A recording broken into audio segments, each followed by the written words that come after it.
Aquí. Hola, muy buenas tardes a todos y muy buenas tardes a todas. Bienvenidos y bienvenidas a una nueva actividad de la tercera edición del Congreso Internacional Fundación Cinemascomic, que como saben, este año se celebra mayoritariamente de forma virtual. A continuación vamos a tener una ponencia precisamente de forma virtual de Francisco Pomares, el que es ahora mismo actualmente director de la Cátedra Cultural Moebius de la Universidad de La Laguna, también es presidente de la Fundación Cinemascomic y además es periodista, tiene una trayectoria más que demostrada como periodista, más que le avala muchísimo, y por otra parte, además es profesor universitario en la Universidad de La Laguna. En la charla de hoy que nos va a ofrecer Francisco Pomares vamos a hablar, vamos a conocer un poco más acerca de Moebius, uno de los artistas europeos y universales más importantes y más queridos de todos los tiempos. Sin más, les dejamos con esta charla, que les recuerdo que está patrocinada por el Cabildo de Tenerife a través de su programa Tenerife Violeta y también de Simpromi, al mismo tiempo que este congreso, como saben, que está organizado por la Fundación Cinemascomic y la Cátedra Cultural Moebius de la Universidad de La Laguna, también cuenta con la ayuda, por supuesto, de la institución académica y del Ayuntamiento de Santa Cruz de Tenerife. Sin más, les dejamos con Francisco Pomares. Buenas tardes, Francisco. Muy buenas tardes a todos. Gracias, Lucas, por tus amables palabras. No voy a subirte el sueldo a pesar de lo que digas. Como saben, mi intención hoy es hablarles un poco de Jean Giraud y de sus dos personalidades, la personalidad del Dr. Gir y la personalidad de Mr. Moebius. Ayer, Antonio Altarriba me comentaba que había elegido para título esta conferencia el título de un libro publicado por Alvin Mitchell, un libro de Numa Sadoul, que se publicó en el año 1976, un libro dedicado a Jean Giraud que todavía hoy se considera una de las mejores aportaciones al conocimiento y a la interpretación de la obra de uno de los más grandes artistas del cómic de todo el mundo, ¿no? La verdad es que hay pocos enfoques más acertados a la hora de definir al autor inclasificable que es Giraud que el utilizado por Saudol en su Dr. Gir y Mr. Moebius. Por eso quise utilizar el mismo título, ¿no? En su libro, Saudol, que también hizo una importantísima entrevista de larga duración a Jean Giraud, en su libro compara la dualidad de Giraud con la de Jekyll y Mr. Hyde, propuesta en la obra de Stevenson. El Dr. Jekyll vendría a ser la formalidad y contención, el no romper las normas, mientras Mr. Hyde es la libertad de todas las pulsiones internas, la manifestación de la personalidad reprimida, la autenticidad del ser humano, incluso hasta extremos difíciles de soportar. Para Sadoul, Gir es el dibujante profesional clásico entregado a cumplir los objetivos fundamentales de un guión ajeno que acepta las exigencias y formatos de la industria, mientras Moebius representa al artista total, al que prescinde de todas las barreras y crea sus historias improvisando, explorando opciones y posibilidades y cambiando constantemente de estilo y técnicas, incluso dentro de un único trabajo, de un mismo trabajo. En realidad, yo creo que esa interpretación, reiterada en posteriores acercamientos a la obra del autor, responde a la voluntad de representar a Giraud bajo el atractivo enfoque de un artista con dos personalidades contrapuestas.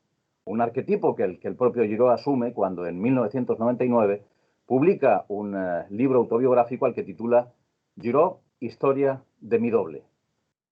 Esa historia, la de Giraud y su doble, empieza en 1938, poco antes del inicio de la Segunda Guerra Mundial.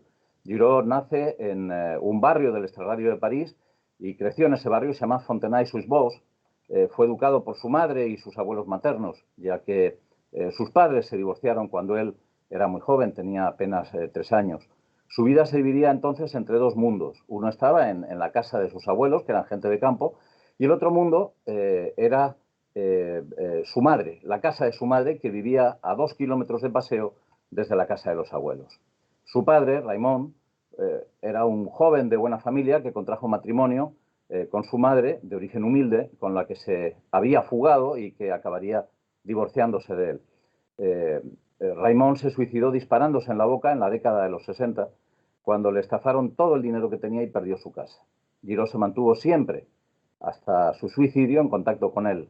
Era un hombre soñador y muy ensimismado, que le descubrió a Jean Giraud, al joven Jean Giraud, la ciencia ficción cuando apenas tenía 14 o 15 años. Su madre volvió a casarse varias veces. Primero lo hizo con un jugador de póker del que se divorció por problemas de celos y de adulterio, y más tarde con un campeón mexicano de esgrima. Ninguno de ellos puede considerarse ni de lejos una figura paterna para el joven Jean Giraud. Él sí encontraría un padre artístico al menos, en el historietista Joseph Gillian, al que conoció poco antes de visitar a su madre en México, cuando tenía menos de 20 años, en un viaje que le marcaría para toda la vida. Gillian, más conocido en los ambientes del cómic francés, del cómic franco-belga, como Giguet, era un dibujante de corte clásico que puede considerarse uno de los hombres claves dentro del mundo de la historieta franco-belga. Fue su maestro, y no solo fue su maestro como artista, también tuvo una extraordinaria influencia en el desarrollo humano y personal de Giraud. Por eso comentaba antes que podría de alguna manera identificarse con esa figura paterna que Giraud perdió siendo muy joven. El primer paso del joven Giraud para convertirse en dibujante fue suscribirse a un curso de dibujo de una academia de estas de correspondencia que existían en Francia, como durante mucho tiempo existieron también en España, que se llamaba ABC. Y el segundo fue ingresar cuando tenía 16 años en la Escuela de Artes Aplicadas de París. Para entonces ya tenía perfectamente claro que lo que quería era hacer tebeos, ser un autor de historietas como Hergé, como Morris o como el propio Giguet. Pero en la Escuela de Artes se rechazaba la historieta como un arte serio, como una profesión respetable. El joven estudiante se apuntó a un curso de dibujo publicitario, que era lo que más se podía parecer dentro de la Escuela de Arte a una enseñanza que tuviera que ver con el dibujo de historietas, ¿no? Siguió ese curso durante un par de años de aprendizaje, durante los que se dedicó en los ratos libres a hacer pinitos en algunas de las revistas que había en París, como Sitting Bulls, Corazones Valientes, Corps Valiants o Fripounet y Mariset, publicando en 1956 su primera historieta, un Westner bastante malejos, llamado Frank et Jeremy, en la revista Far West. También hizo algún trabajo para una revista de ciencia ficción, la revista Fiction, que fue precisamente con la que su padre le aficionó al género. Su estancia en la escuela le permitió conocer a Jean-Claude Messiers, que se convertirá, por una curiosa anécdota, por una extraña broma del destino, que ya les contaré más adelante, y con el que Giraud tuvo mucho tiempo relaciones, haciendo que por esa anécdota que les dije, Messier se convirtiera en el exitoso autor de una de las series más espléndidas de la ciencia ficción francesa, que es Valerian, agente espacio-temporal.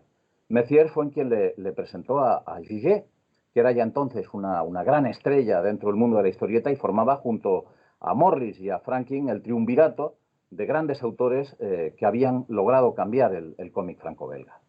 Giguet no solo definió gráficamente el mundo de la revista Spirou, que dirigió entre 1946 y 1951, y que Franklin después llevaría hasta el éxito total. Franklin, el autor de Spirou y Fantasio.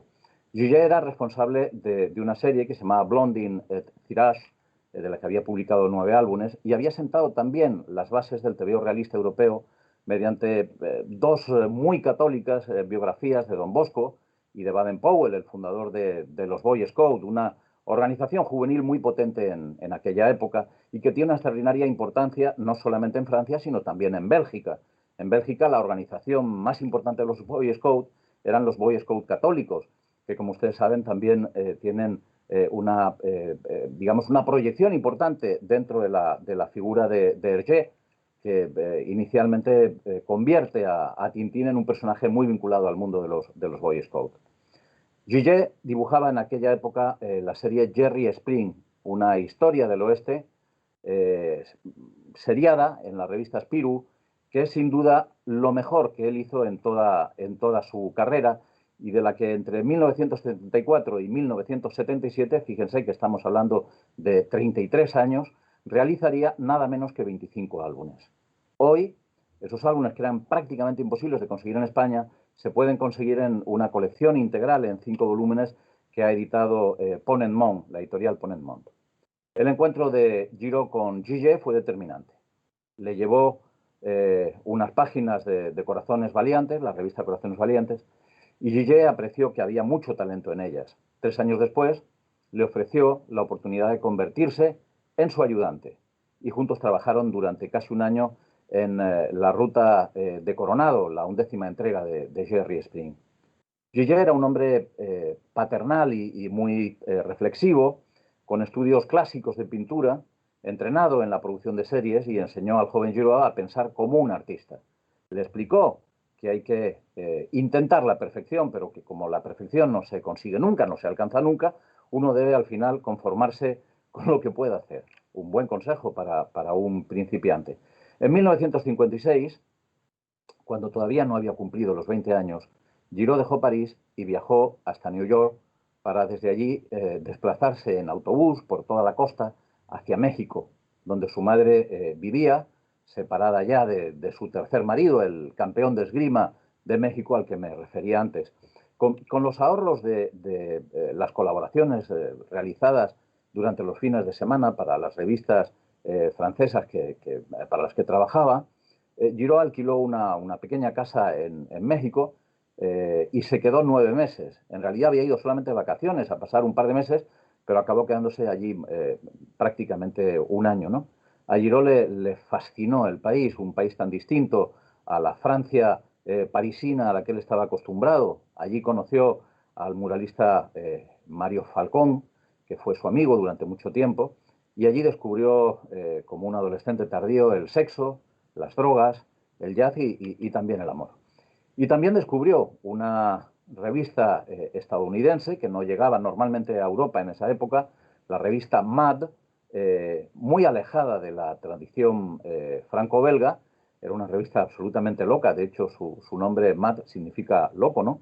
Y en la que dibujaban autores cómicos como Harvey Kurtzman, Jack Davis o Will Elder. Cuando Giraud regresó a Francia, era una persona mucho más completa y más compleja. Moebius, de hecho, comenzó a crecer dentro de Giraud en México, y es probable que la marihuana tuviera que ver con esa epifanía.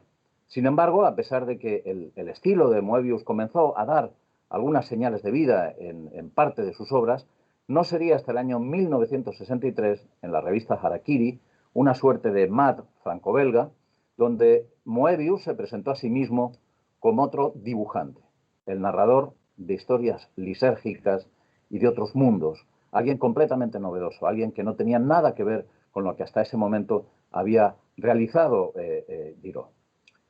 El nombre de Moebius no es en realidad fruto de una casualidad o de un capricho. Supongo que ustedes saben que la banda o anillo de Moebius es una superficie real, pero muy extraña, que tiene una sola cara y un solo borde.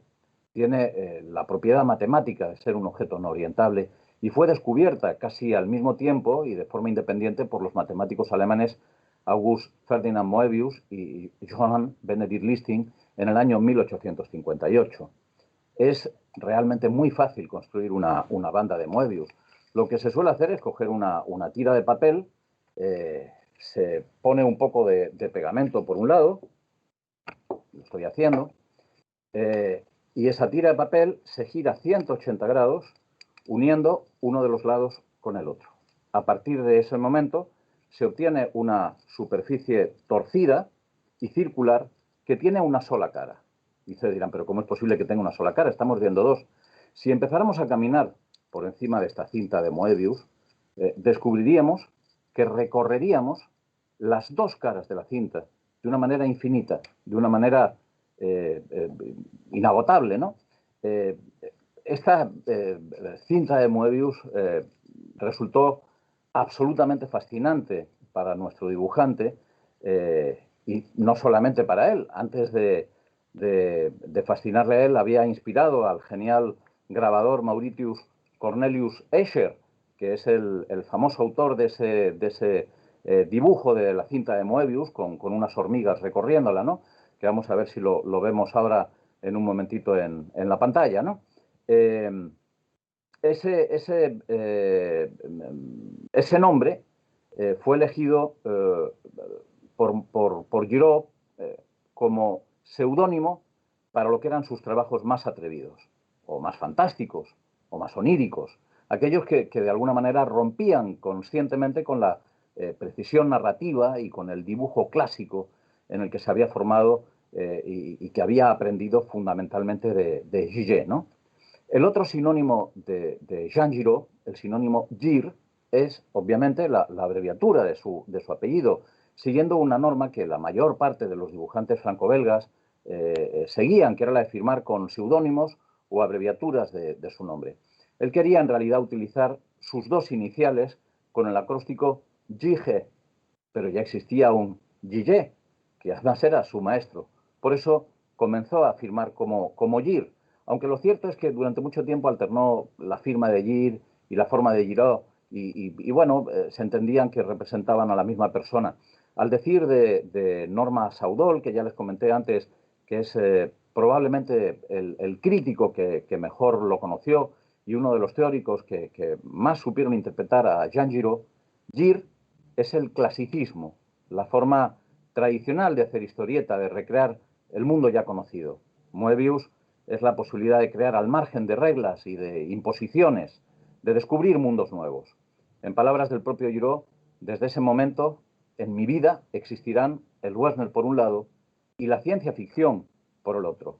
En ese sentido, si Blueberry, dice Giraud, es el lado de mi madre y de México, Moebius debe más al lado de mi padre y a la ciencia ficción.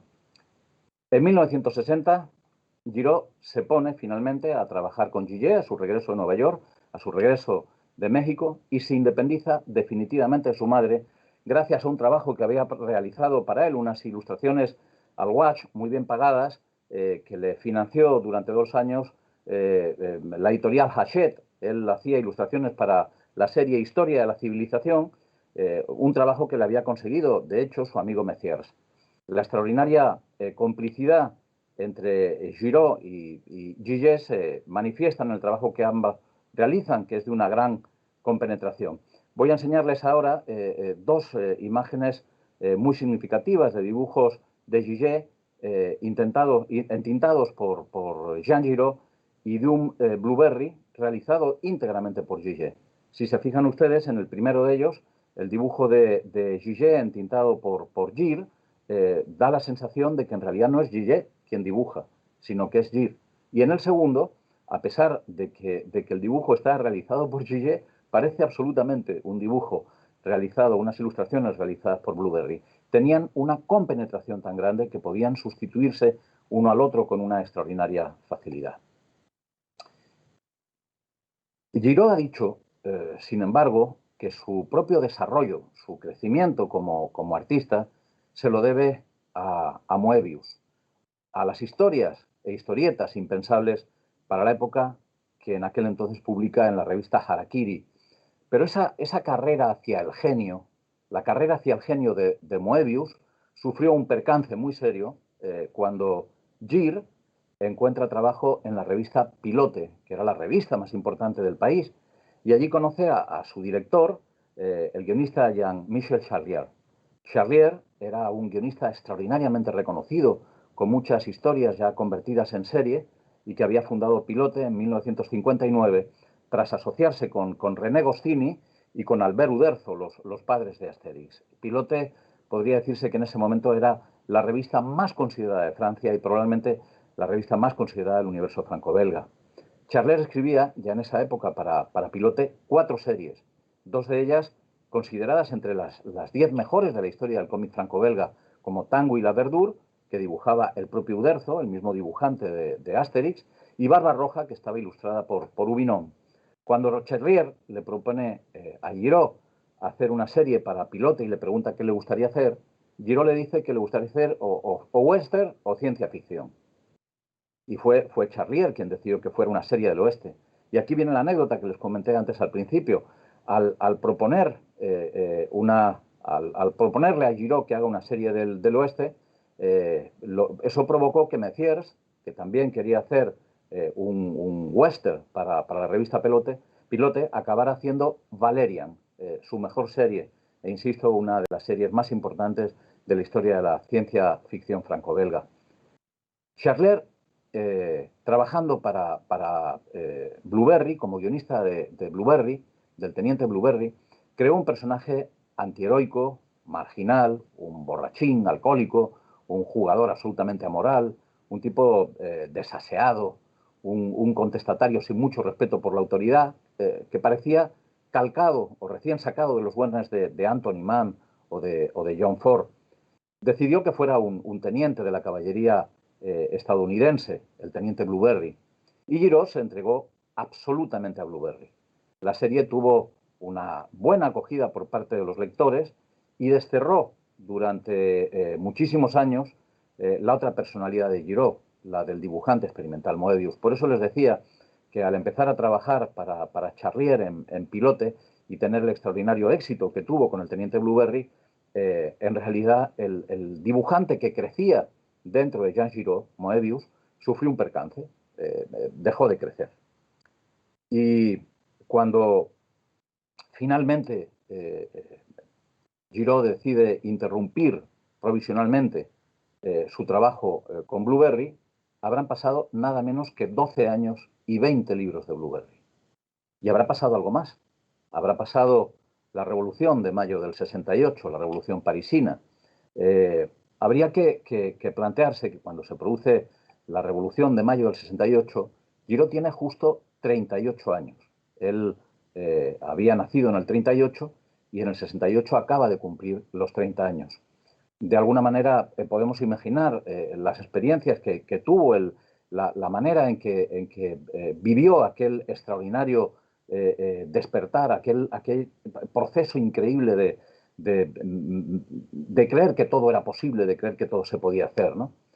Fue en ese momento cuando Giraud considera que había que volver a sacar a Moebius, su alter ego, de su larga y muy duradera hibernación de 12 años. A partir del año 68, Moebius comienza a manifestarse sobre el papel, invadiendo terrenos que hasta entonces habían sido propios de Giraud. Incluso en Blueberry. Moebius incluso se cuela en muchísimas páginas de Blueberry. En 1973, Giraud publica La desviación.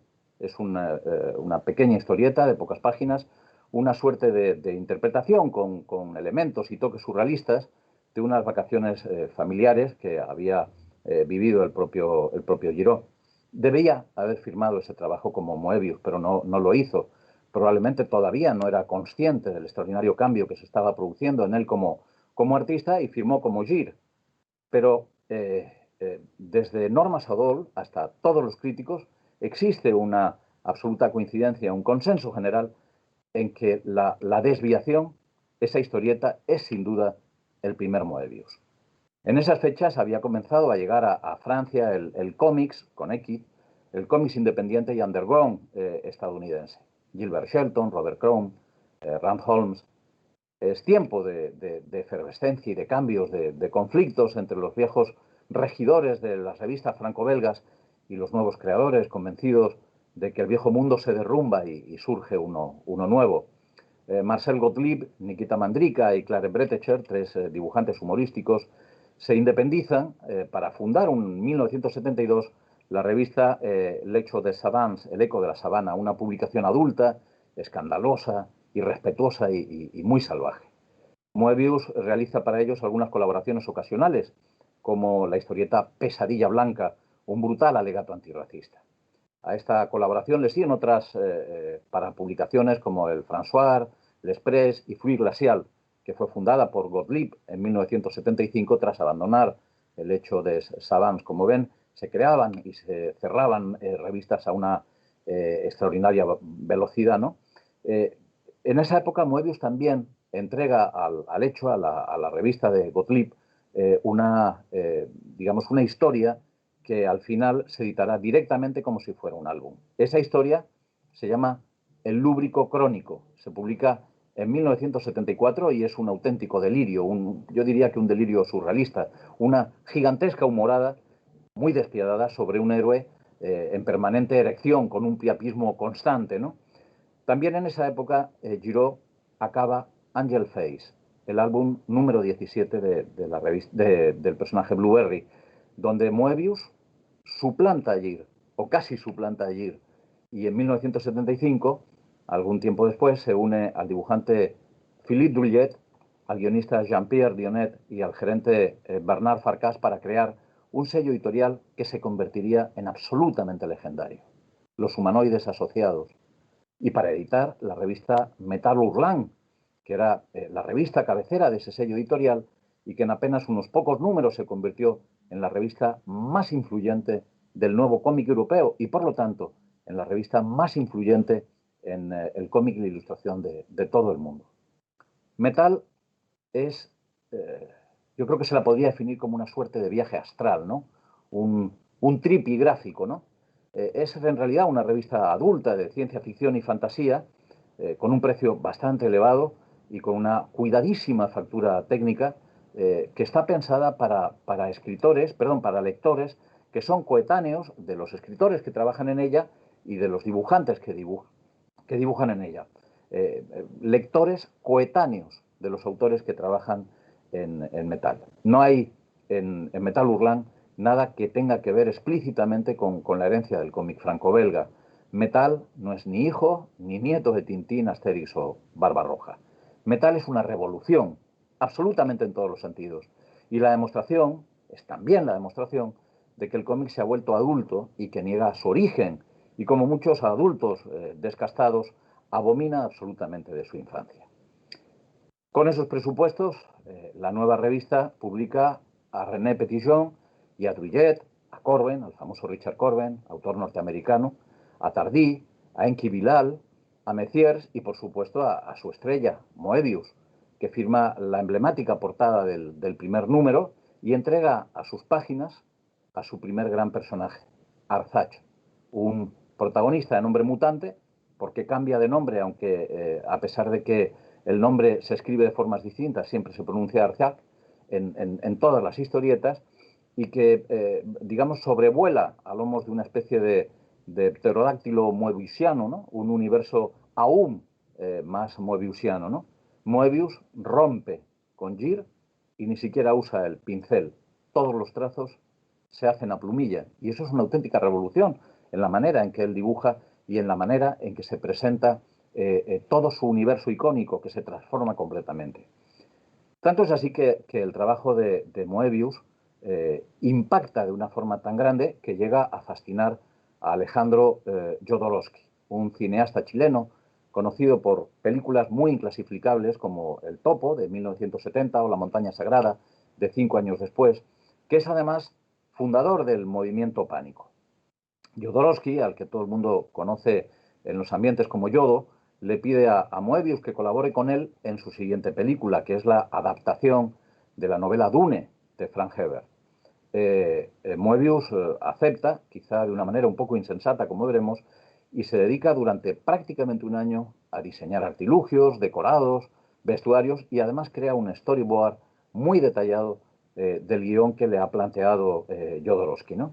Pero el proyecto, que es un proyecto más raro que un perro verde, no logra la financiación que precisa. No hay, digamos, productoras cinematográficas que estén dispuestas a invertir en una película que planteaba cosas absolutamente delirantes, como por el hecho, por ejemplo, el hecho de que el emperador de Dune fuera representado por Dalí, ¿no? Es decir, es una película, como muchas de las películas realizadas por Alejandro Jodorowsky, que no se sostenía desde el punto de vista ni financiero ni probablemente del discurso público, ¿no? Jamás habría triunfado dentro del mainstream, aunque muchas de las películas de Jodorowsky, como sabemos, se acabaron convirtiendo en películas de culto, ¿no? La peli no consiguió la financiación que se pensaba, y al final Dune se hizo algunos pocos años después, con David Lynch como director y con resultados más bien lamentables, tanto desde el punto de vista artístico como desde el punto de vista cinematográfico, aunque es verdad que con el paso del tiempo el Dune de Lynch acabaría por convertirse, como tantos otros fracasos de la industria cinematográfica, en una película de culto. Ese fracaso, el fracaso de Dune, sin embargo, no fue un drama para quienes lo vivieron. Resultó, de hecho, bastante provechoso. En 1977, Dan O'Bannon, que había intentado colaborar con Jodorowsky en la realización del guión de Dune, escribió para Ridley Scott el guión de Alien, el octavo pasajero, y consiguió que se contratase al mismo equipo artístico que había intentado participar en la fallida primera versión de la película Dune. Moebius diseñó entonces los trajes espaciales y el vestuario de los personajes. Ya saben ustedes que el personaje fue diseñado por otro dibujante de Metal Hurlant, el personaje de Alien, ¿no? el suizo Giger, que hizo un trabajo absolutamente espeluznante, que hoy forma parte de la iconografía y de nuestros miedos más pretéritos y más definidos, ¿no? Realmente Alien transformó el mundo del terror y lo llevó a una dimensión completamente distinta. Les contaba que Moebius lo que hizo fue encargarse fundamentalmente del aparataje, los trajes espaciales, el interior de la nave, el diseño de personajes, etc. Pero ese trabajo que realizó para Alien, provocó que tuviera la oportunidad de generar una extraordinaria relación con el guionista O'Bannon. Y de esa relación entre O'Bannon y el artista Moebius surgiría la historieta The Long Tomorrow, publicada en 1976, donde Moebius crea un mundo urbano del futuro, con ciudades invertidas, construidas en grietas hacia abajo desde la superficie del planeta, y donde los poderosos, los ricos, los aristócratas viven en la superficie, elevándose hacia el cielo, y donde los miserables viven en las profundidades del subsuelo. Se trata de un mundo que quizá les resulte conocido porque de alguna manera inspirará todo el movimiento literario cyberpunk y está muy presente, por ejemplo, en Blade Runner de Ridley Scott, cuyo diseño de producción no lo realizó Moebius porque tenía problemas de trabajo y no pudo incorporarse, pero también le fue ofrecido participar en Blade Runner. Y de hecho, en Blade Runner hay una influencia muy clara de ese mundo, de ese mundo invertido de The Long Tomorrow, ¿no? Para entonces, Moebius había salido de dentro de Jean Giraud y estaba completamente desatado. Encuentra posibilidades expresivas en todos los campos y en todos los terrenos. Se dedica a la publicidad, se dedica al cine, se dedica a producir álbumes, se plantea incluso hacer cuestiones de música, hace dibujos animados. Y en el 77, en 1977, aparece la revista Heavy Metal, la versión estadounidense de Metal Hurlant, que lleva su obra, la obra de Moebius, más allá del Atlántico. Es por esa época cuando Moebius decide continuar una historia de título más bien absurdo, El garaje hermético de Jerry Cornelius, un homenaje a Jerry Cornelius, un viajero interdimensional creado por el novelista Michael Moorcock. Con su protagonista en el garaje hermético, el mayor fatal, Moebius crea una saga que llegará a superar con amplitud el centenar de páginas y además tendrá varias continuaciones posteriores en un claro reflejo de las declaraciones o de la declaración de principios de Metal Hurlant, ¿no? Que se había convertido ya en la nueva Biblia del cómic adulto. Lorenzo Díaz, autor de una espléndida monografía sobre Jiri Moebius titulada El doble en el espejo, define con precisión lo que hace Moebius con su garaje. Cada entrega es distinta a la anterior, nos dice. Es un derroche de inventiva que alterna lo sublime con lo ridículo, una aventura absurda de dimensiones paralelas, personajes andróginos y resoluciones tan inteligentes como discutibles. Realizada mes a mes y de manera improvisada, en entregas de 2 páginas, con Moebius obligándose a dibujar la entrega correspondiente al margen de lo que pudiera estar haciendo en ese momento, improvisando el argumento a medida que dibujaba y sin tener claro lo que había hecho antes, es un ejemplo perfecto de historieta orgánica, de subconsciente en acción. El resultado es una lectura desconcertante y deliciosa, un festín para la vista. La conclusión de Garaje es también el final de la colaboración continuada de Moebius con Metal Hurlant. La editorial es comprada por la empresa española Rivadeneira, cuando no puede resistir más pérdidas económicas. Parece que el gerente, el administrador, dio algunos problemas en la fase final.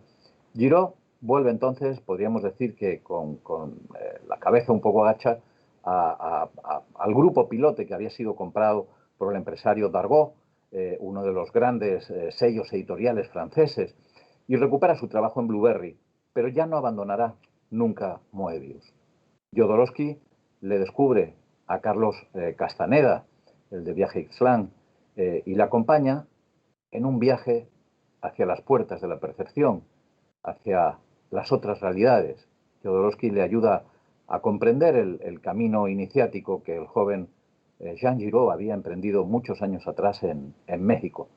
Es el momento del Incal, la obra maestra de Moebius, y además la preferida del público.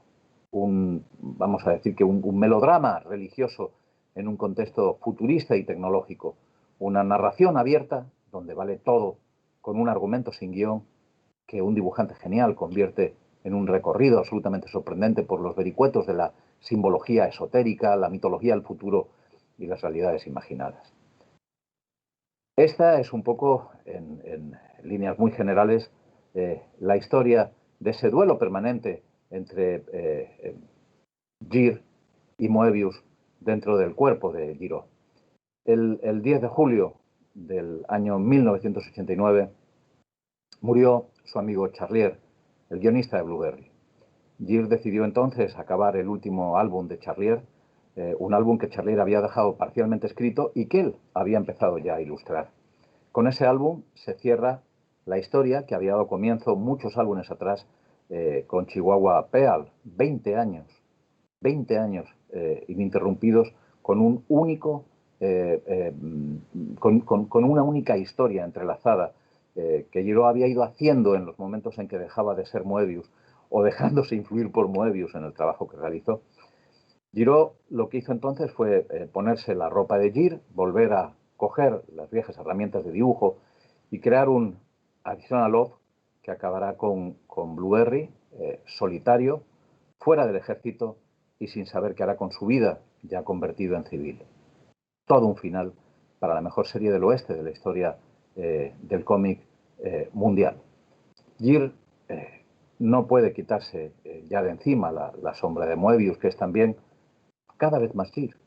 Antes de su fallecimiento, del fallecimiento de Jean Giraud en París en el año 2012, ya casi universalmente reconocido como el mejor dibujante del mundo, Giraud lo expresó con claridad. Gir trabaja dentro de las limitaciones de la lógica narrativa impuesta por los guiones del maestro Charlier. Moebius es otra cosa. Moebius es poesía libre, inventa sus propias reglas a medida que va dibujando. Pero en los últimos años de su vida, el paso del tiempo, la experiencia, una actitud quizá más conservadora en la forma de entender el dibujo, mucho más creativa, acabó reduciendo la distancia entre sus dos estilos. Ya vimos antes, porque lo dijo él mismo, que Gir es su madre y que Moebius le debe mucho más a su padre y a la ciencia ficción. Pero lo cierto es que la influencia de México está por los dos lados, en los paisajes desolados de Blueberry, que son pura escenografía mexicana, y en las realidades percibidas del Incal, esas realidades paralelas, esas realidades alternativas que también había descubierto en México con el consumo de drogas. Jean Giraud es en realidad como una cinta de Moebius. Parece tener dos lados, pero si uno se fija bien, solo tiene uno. Muchas gracias.